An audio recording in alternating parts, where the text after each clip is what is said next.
Mga baretang balansyado, daing kikilingan, asin makatotohanan.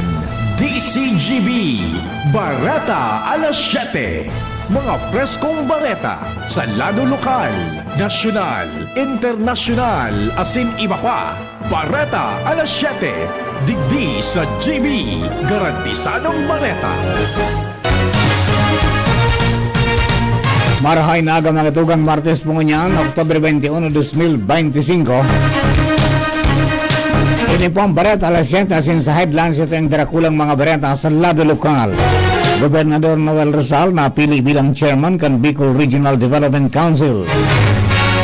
Gobyerno probinsyal kan Albay tinaawan doon ang suporta sa press freedom asin pagdenunsyar ang gabos na porma nin violensya kontra sa personahes kan media.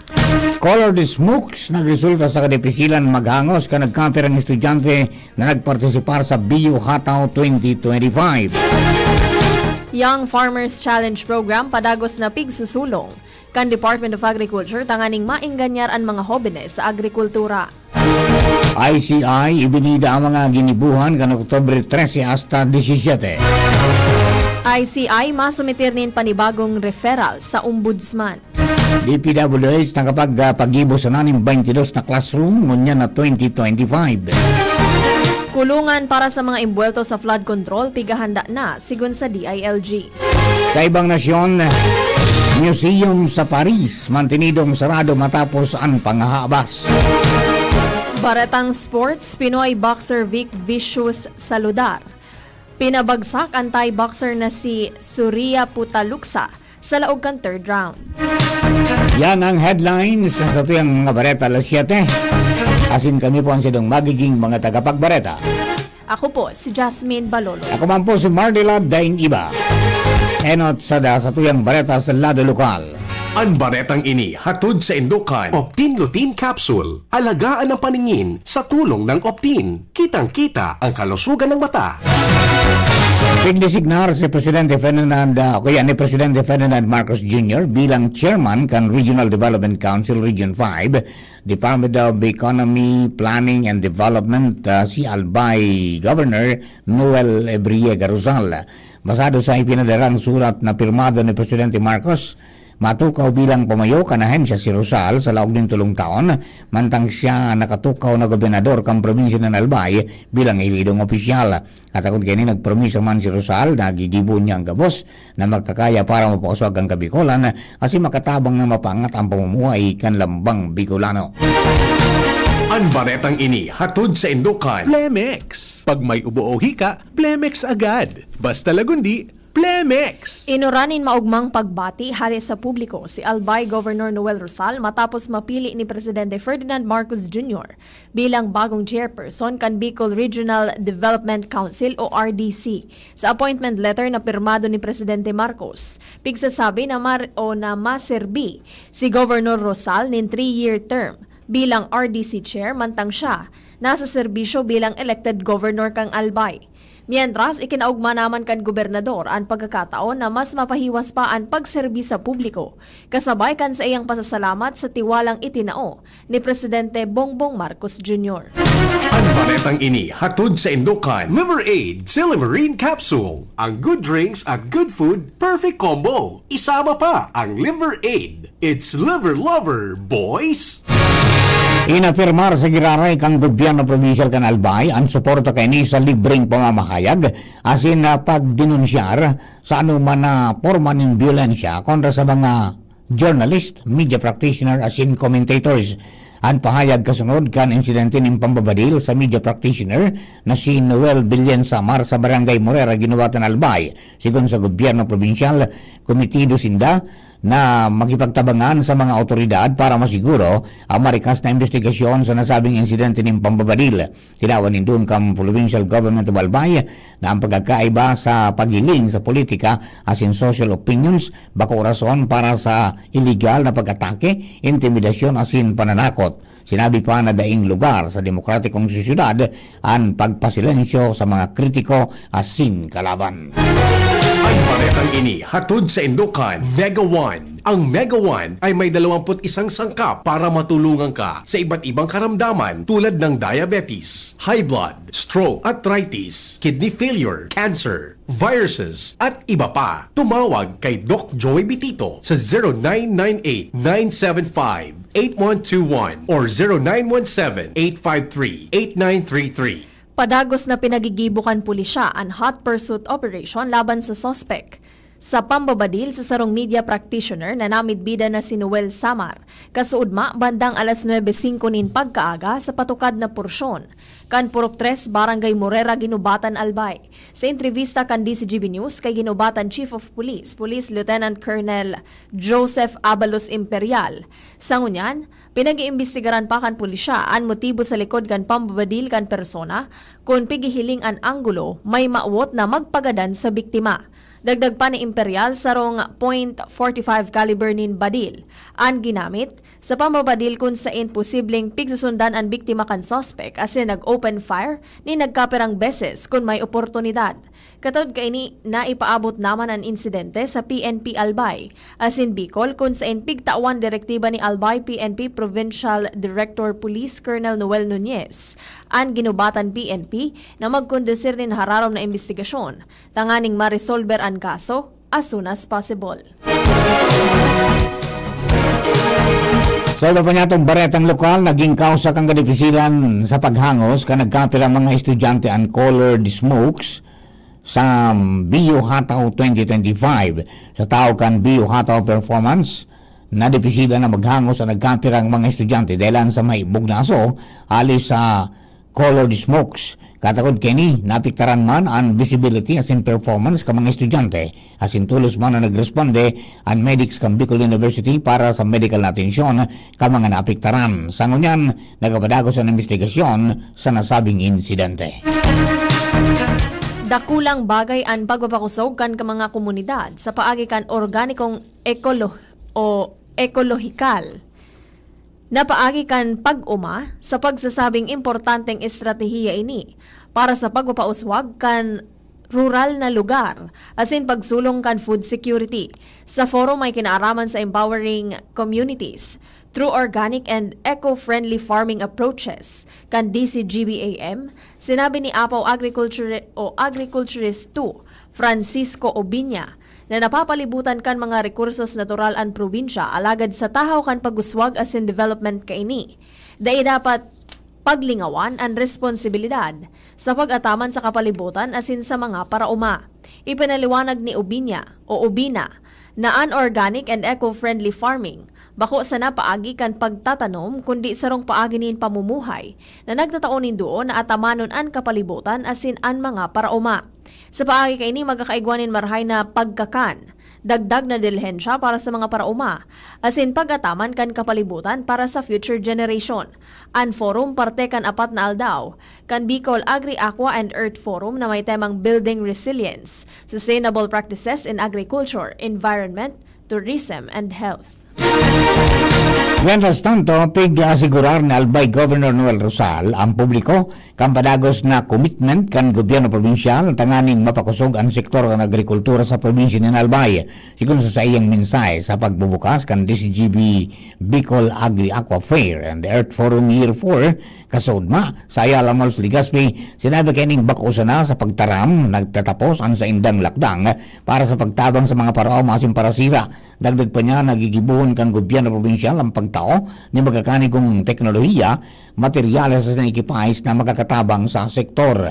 Sinabi ni Rosal na kanaenot niyang makauron ang provincial agriculturist asin ang mga paraoma kang probinsya, ipigpromisa niya ang pagpapakusog kang produksyon kan paroy. Ipigirasman kang gobernador ang pag-aprobar kang sanggunang panlalawigan kan Albay nin 40 milyon pesos na pondo para sa mga paraoma sa masunod na taon. I would like to commend at this early DCGB for their commitment, their continuing efforts for the betterment of our farmers and fishermen in Bicol. Ito po ang pinaka-importante ko niyan, to give importance through exposure. Kay puhan ipailinta so sa indang mga kinibuhan and to help them also market their product. Ang tingog na Albay Governor Noel Rosal. Siniguro kan Bureau of Fisheries and Aquatic Resources o BIFAR Region 5 an sa indang commitment sa sustainable fisheries and aquaculture kasabay kan pinagigibong Bicol Agri-Aqua Fair and Earth Forum kan DCGB. Sa iyang pahayag, sinabi ni BIFAR Regional Director Ariel Pioquinto na ang aktibidad sarong testamento sa collective commitment na proteheran at susteneran ang natural resources na nakakatabang sa komunidad. Tinawan doon ni Pioquinto na mantinido ang BIFAR sa pag-implementar kan mga programa na minaprometer sa responsible resource management, empower fisher folk as in coastal communities, siring man ang pag-inganyar na magkaigwanin innovation sa aquaculture and post-harvest technologies. Nasa 36 na awardees sa provincial na level as in duang awardees sa regional level ang tawan in pagmidbid kan Department of Agriculture o DA sa maniba-ibang entrepreneur sa probinsya ng Albay sa irarom kan Young Farmers Challenge pon kan 2021 sa good 2024. Segon sa ipigiras na datos ni Engineer Daphne Indira Segubiense sa Forum on Livelihood Opportunities for Young Farmers sa nagapadagos na Agri-Forum kan DCGBAM, pinakalangkaw na natawanan kan pagmidbid ang Camarines Sur na may 52 na awardees sa provincial na level, 8 awardees sa regional level, as in sarong national level awardee. Sinundan ni kang Camarines Norte na may 44 awardees sa provincial level, 11 awardees sa regional level, as in may 3 national finalist. Ikatulo man ang Albay, as in ikapat ang Masbate na may 28 provincial level awardees, as in sarong regional level awardee. Ikalima sa datos kanahensya ang Sorsogon na may 22 na provincial level awardees, as in sarong regional level awardee, mantang may 20 provincial awardees, as in sarong regional level awardees man ang Catanduanes para sa Young Farmers Challenge. Dagdag pa ni si Gobiense, ang kompetisyon naghahanap ni mga agri-fishery ventures, mga kaubinesan edad 18 sa good 30 anyos na nag-opresyon ng makabago, innovative, sustainable, as in viable na produkto. So ito po ay programa ng Department of Agriculture na nagbibigay ng financial grant assistance, pero ito po ay isang competition. Pag nanalo po kayo, magkakaroon kayo ng financial grant na starting 80,000 pesos. So bigay po ito, hindi ito utang. So it is for the youth na gustong mag-engage sa agri-fishery enterprises with profitability potential. Ang tingog ni Engineer Daphne Indira Segubiense. Ipig-implementar kan Department of Agriculture o DA Bicol ang Young Farmers Challenge o YFC program sa Forum on Livelihood Opportunities for Young Farmers. Sinabi ni Engineer Daphne Indira Segubiense na ang programa parte kan mandato kan DA sa iraram kan Section 17 kan Agriculture and Fisheries Modernization Act of 1997 na bumilog nin programa para sa rural youth tanganing mainganyar sa agrikultura. Sinabi ni Segubiense na ang YFC program sarong Competitive Financial Grant Assistance Program para sa mga interested youth na may edad 18 sagkod 30 anyos na interesado sa agri-fishery enterprises with profitability potential. Ini sarong kompetisyon na pwedeng intrahan kan mga young farmers. Magatugang primerong partiyan sa tuyong Bareta alas 7, mga Bareta sa lado lokal. Ang Bareta nato sa lado nasyonal, ibang nasyon sports sa singkamugdagang kampanahon, makalis lamang po kanina. At ngayon, ang pinakabago, ang pinaka-epektibong food supplement na mabusising ginawa sa Amerika at matapos ang 3 taon, aprobado na ng FDA. Mega One, ang evolusyonaryong produkto na nagtataglay ng 21 natural na mga komposisyon na nakatutulong upang palakasin ang immune system at ang ating kalusugan. Para sa karagdagang impormasyon, maaaring pumunta kay Doc Joey Bitito sa Barangay 18, Cabangan West, Legazpi City, kaharap lang ng Bangko Sentral ng Pilipinas, o tumawag sa 0998-975-8121 or 0917-853-8933 para sa free consultation sa natural medicine. bisitahin din ang aming Facebook pages, Mega One-Superfood at NHC Bayanihan Official. Mega One, evolusyon para sa kalusugan. Pre, makinig ka muna. Payong kaibigan lang ha. Work hard, play hard. Yan ang motto ko dati. Pero nakakapagod din pala katagalan. Sa gitna ng lahat ng mga puyat, inom at pagkain ng masasarap, kasama na ang oily at fatty foods, kailangan pa ring bantayan ang kalusugan. Tamang kontrol ang kailangan. Katuwang ko, ang Liverade. May silimarin na maaring makatulong protektahan ang atay. Cheers to more good times. Be a liver lover. Mahalagang paalala, ang Liverade ay hindi gamot at hindi dapat gamitin paggamot sa anumang uri ng sakit. Ang good drinks at good food, perfect combo. Isama pa ang Liverade para sa kalusugan ng atay. Mabibili sa mga leading drugstores nationwide. Piolo Pascual po. Sa ubo at hika, may Plemex Forte Syrup and bottles. Pero para sa ginhawang kailangan agad, may Plemex Forte Capsule and Blister Pack. Madaling bitbitin, kayang ibulsa. Gawa sa natural na lagundi na tumutunaw at nagpapalabas ng plema. Convenient na, ginhawa pa. Plemex Forte Lagundi in Capsule. Basta Lagundi, Plemex. Easy! Vitex Segundo L is the generic name of Plemex Forte. If symptoms persist, consult your doctor. Sumali at manalo sa Mega Milyonaryo Instant Raffle Promo. Hanapin ang promo code sa loob ng sachet ng Jim's Coffee Mix at sa takip ng lata ng Mega Sardines at isend sa Facebook page ng Mega Sardines. Mega ang papremyo. Worth 50 million pesos ang ipamimigay. May Gcash araw-araw. 5 winners of Toyota Race at 5 winners ng 1 million pesos. Kaya ano pa ang hinihintay nyo mga kamega? Sali na at baka kayo na ang isa sa mga magiging milyonaryo sa Mega Milyonaryo Instant Raffle Promo. DOH FDAC FRR Promo Permit Number 1573 Series of 2024. Serbisyong totoo, produktong garantisado. Madaling kaulay ang sindakol na rekomendasyon. May Uno Plus na kalidad. Mag-Uno Plus, mag-Uno Plus. Sa Uno Plus, kalidad na masasarigan mo. Serbisyong swak sa imo. Magbisita sana sa Uno Plus Facebook page. Sa Uno Plus, kalidad na masasarigan mo. Serbisyong swak sa imo. Bumisita sa Uno Plus Facebook page. DCGB Barreta alas 7. Barreta alas 7. Sa detalles po, kambareta sa Radyo Nacional, itigbidang kan Independent Commission on Infrastructure o DICI ang sa indang press release kan sa indang mga naginibuhan po noong Oktubre 13 sa 17 bilang parte kan padagos na investigasyon sa mga infrastructure projects sa nasyon. Kan Oktubre 13 personal na nanumpa bilang ICI Special Advisor si General Rodolfo Azurin.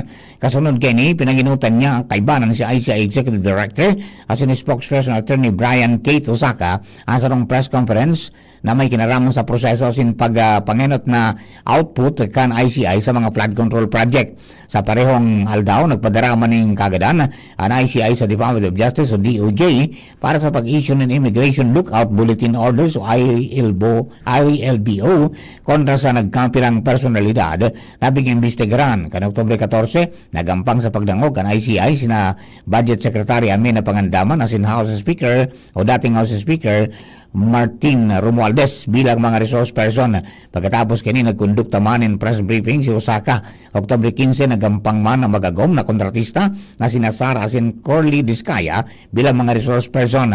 Nagkayo ko sigiraran in press briefing si Osaka matapos ang pagdangog. Oktubre 16 nagkondukta ng asset recovery and interagency alignment meeting ang ICI na inatindiran ka mga representante ali sa mga ahensya kang gobyerno para sa pagpapakusog kan koordinasyon sa asset recovery as in accountability sa infrastructure project. Sa giraray man na nagtaon ng press briefing si Osaka as in kan October 17 nagkondukta ng interagency coordination meeting kay banan sina Health Secretary Teodoro Herbosa as in Education sa Undersecretary Attorney Peter Ervin Corbera. Party naman ang clarificatory meeting kay Nabotas Representative Toby Chanco bago ang ultimong press briefing kan Domingo ni Osaka. An Independent Commission for Infrastructure o ICI nin panibagong referrals sa Office of the Ombudsman kontra sa iba pang mga imbwelto sa maanumalyang flood control projects. Sigun kay ICI Executive Director Attorney Brian Keith Hosaka, napigahalat na kan komisyon ang mga ebidensyang sa indang isusumitir sa Ombudsman. Siniguro ni Hosaka na daing intensyon na makiaram ang Amerika sa investigasyon kan ICI matapos ang courtesy call sa komisyon kan Biyernes kan representantes hali sa US Embassy. Ini mas kinaghapot ini, may kinaaraman sa dalagan kan investigasyon kan komisyon investigasyon sa eskandalo sa flood control projects. Mientras na wala pang listahan ang ICI kan mga personalidad na sa indang ipapaapod may kinaaraman ka nagpapadagos na investigasyon sa eskandalo. Mientras tanto, ikinabaldig ni Senador Bam Aquino ang pahayag ng Department of Public Works and Highways o DPWH na 22 na classroom sana ang natindog kini para sa taon 2025. Reaksyon na ni kan Senador matapos sabihin ni DPWH Secretary Vince Dizon na 22 sana sa target ng 1,700 na classrooms ang sandang na kompleto para sa taon na ini. Dahil ang digdi sinabi ni Aquino na posibleng umabot sa 200,000 ang classroom backlog pag-abot kan 2028. Tilawan nindo ni Dizon na inimbitaran o kaya iimbestigaran kan DPWH ang kausa kang pagkatraso asin mahanap ning paagi tanganing maparikas ang pagkapatindog ng mga classroom. Nagbayag man si Dizon in bill ng suporta kan DPWH sa Classroom Building Acceleration Program o CAPAC ni Aquino na enot ng pigdeklarar na priority measure ni Presidente Ferdinand Marcos Jr. bilang kasimbagan sa padagos ng kakulangan ng mga classroom sa mga pampublikong eskwelahan. Idinagdag pa niya na kaadalan man kanahensya ang pagkikipagpartner sa mga local government units tanganing maparikas ang konstruksyon ng mga classroom. Kamautan kang Propestong Leni Aquino na i-decentralize ang opaiwason kang mandato sa distribution ng classroom bako sana sa DPWH kundi pati na sa local government unit as in non-government organizations na may napatunayang kakayanan sa konstruksyon ng classroom. Si Rarom Cambil pwede sindang magtindog ng mga eskwelahan susog sa mga regulasyon as in polisiya kan DepEd sa kanya-kanyang nasasakupan. Handa na ang Bureau of Jail Management and Penology o BJMP sa oras na may makasuhan may kinaaraman kan flood control scam. Sigon kay Interior Secretary John Vic Remulla, sinabi ni Remulla na regular jail o jail cells ang pigahanda para sa mga imbwelto sa anomalya dahil patas ang patakaran kan kulungan, mayaman man o tios. Posibleng sa New Quezon City Jail, darahon ang mga makakasuhan dahil ini ang pinakaharani sa Sandigan Bayan. Sigun pa sa Secretary may mga toilet, shower, malinig na tubig asin lugar para mag-ehersisyo sa kulungan. Igwamanin kwarto kung saan pwedeng makahuron kan mga akusado an sa indang abogado. Piglinaw man ni Remulla na dai gagamiton ang custodial center kan Philippine National Police o PNP sa Camp Crame para idetenir ang mga imbwelto. Sigun sa iya maabot sa 200 katawo ang posibleng kasuhan. Sa masunod na tulong simana asin enot na makakasuhan ang mga pangaran na nagluwas na sa mga pagdangog kan Senado. Maski daing direktang kinonfirmar, sinabi ni Remulla na magabat ang mga ebidensyang nagluwas sa mga pagdangog. Enot ng ibinulgar ni Independent Commission for Infrastructure o ICI Special Advisor Rodolfo Asurin Jr. na sobra 15 kaso ang isasaangat sa ombudsman sa mga maabot na semana. Mientras tanto, dahil pwedeng gamiton ang Program Appropriations o UA sa irarom kan 2026 General Appropriations Bill o GAB para punduhan ang mga lokal na tinampok, tulay o flood control projects. Inan siniguro ni House Committee on Appropriations Chairperson na si Nueva Ecija Representative Mike Aswansing sa sarong press conference may kinaraman sa 6.793 trillion pesos na propestong national budget para sa masunod na taon. Ang Strengthened Assistance for Social Programs o SASP, yan original na Strengthening Assistance for Government Infrastructure Program o SAGIP, kung saan an ay para sa infrastructure ginamit para mapunduhan ang mga kontrobersyal na flood control project ngunya na taon asin kan mga nakaging taon. Sinabi ni Swansing na natatadang pondo sa UA na pwedeng gamiton para sa infrastruktura iyo ang mga foreign assisted projects na sana. Ang UA sarong standby authority na ipigtatao sa Kongreso, sa Executive para mapunduhan ang mga kinagaypuan na proyekto na dahil na isabay sa Program Appropriations kapag nagsobra ang revenue kang gobyerno sa target asin kung igwang bagong utang na inaprubaran. Suhay sa pagtubod kaniba, sinabi ni Swansing na ang UA iyong bako lump sum appropriations. Sirarom kan 2026 proposed budget, ang UA iyo ang nagkakantidad nin 243.2 billion pesos pero mas sa baba nin 120.2 billion pesos kumpara ngunyan na taon. Ipinag-oktaba kan Senate Committee on Finance ang pag-aprobar sa propwestong 2026 budget kan Department of Public Works and Highways o DPWH. Sigun kay Senator Win Gatchalian, chairperson kan komite na naghagad ang nagkaperang senador na magkaigwapanin kadagdagan na pagdangog sa maabot na Oktubre 27, tanganing mas mapagadalan ang pondo kan ahensya. Sigun kay Gatchalian, gagamito ninda ang pagkakaigwa para pakarayon ang mga errata o resubmission kan DPWH, lalo na ang nagkaperang red flag na nagluwas. Dagdag pa niya nakamauwotan kan masunod na pagdangog na masiguro na areglado na ang gabos na proyekto kan ahensya bago ini aprobaran.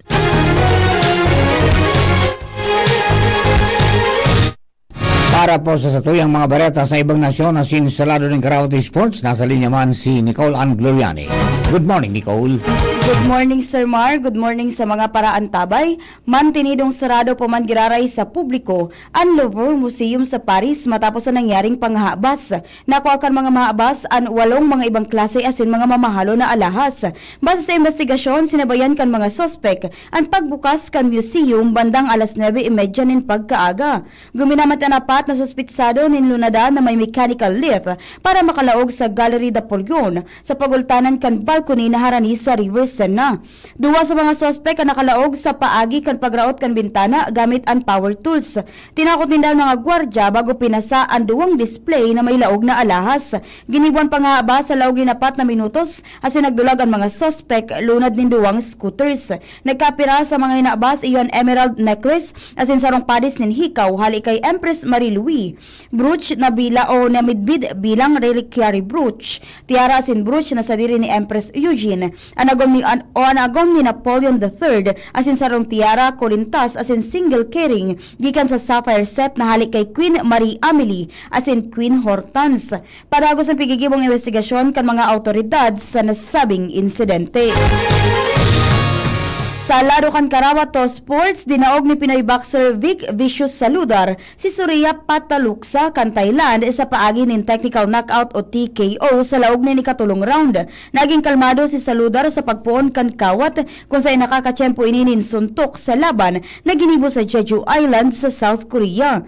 Paglaog kan ikaduwang round, kontrolado kan dating WBO minimum weight ang laban kung saan pinauranan niya nin suntok si Pataluksa na natumba sa primerong pagkakataon. Nakaligtas sa ikaduwang round si Pataluksa maski na nag-uran nin suntok gikan sa Pinoy boxer. Dira nagsahin nin oras si Saludad sa ikatulong round asin duman na diretsong inatake an thigh asin duman na niyan na knockout. Igwa ng 27 na gana asin anom na daog na may 16 na knockout si Saludar mantang si Pataluksa may 7 gana asin 7 daog. Iyan na detalyas kan mga bareta sa lado kan ibang nasyon asin sports. Ako po si Nicole Ann Gloriani. Thank you, Nicole. Para po sa kamugtang nga panahon nasa linya si Sir Ariel Samudyo ng Pag-asa Dest Regional Forecasting Center. Sir Ariel, please come in. Ang latest weather forecast na aldaw ni na Martes nakakapekto sa sirangan na partekan sa tuyang nasyon ang easterlies o duros naghali sa dagat Pasipiko. Di man na magdadara sa Kabikulan sa maghapon nin bahagya hanggang sa mapanganuro na kalangitan lagad igwaman tsansan nin mga pulupulong pag-uran o pagkikilat asin pagdaguldol. Maluya hanggang sa katamtaman man na duros na hali sa sirangan hanggang sa norteng sirangan na mamatian na may banayad hanggang sa katamtaman na pag-alon kan kadagatan. Ang tinating agwat kan temperatura sa maghapon 24 hanggang 32 ang taas kang Celsius. Ang saldang nagsirang alas 5:36 ngunyan nin aga, masulno pa dyan alas 5:23 nin hapon. Alipuridi sa DOST Pag-asa, Ariel Samudyo. Thank you very much, Sir Ariel. Mga tukang inapong kabilugang sa tuyang bareta alas 7. Mga baretang tinipon ng singkinalap sa DCGB News Bay. Kapangarap po ka nakatong nyato sa pagsurat kan mga bareta Jenny Matthew Baleran, siringman si Nicole Ann Gloriani. Lado technical, kasabay po niya dyan si Kuya Juna Pulis, si GB Social Media Department si Jerome Nico Martinez. Siyempre ang Mega Force Patrol para po sa mga baretang lokal. Hello kay Kuya Bob Candano dyan po sa Tabaco. Siringman si Bing Ben Flores sa San Isidro Malilipot. May release na Lola, good morning. Benji the Pogi, good morning. Diring man si Gerald Aranya, good morning. At saka si partner King Rinaldo, good morning. Yan po sa Bangkiruan. Tagaos po na nakatune in sa 729 kHz.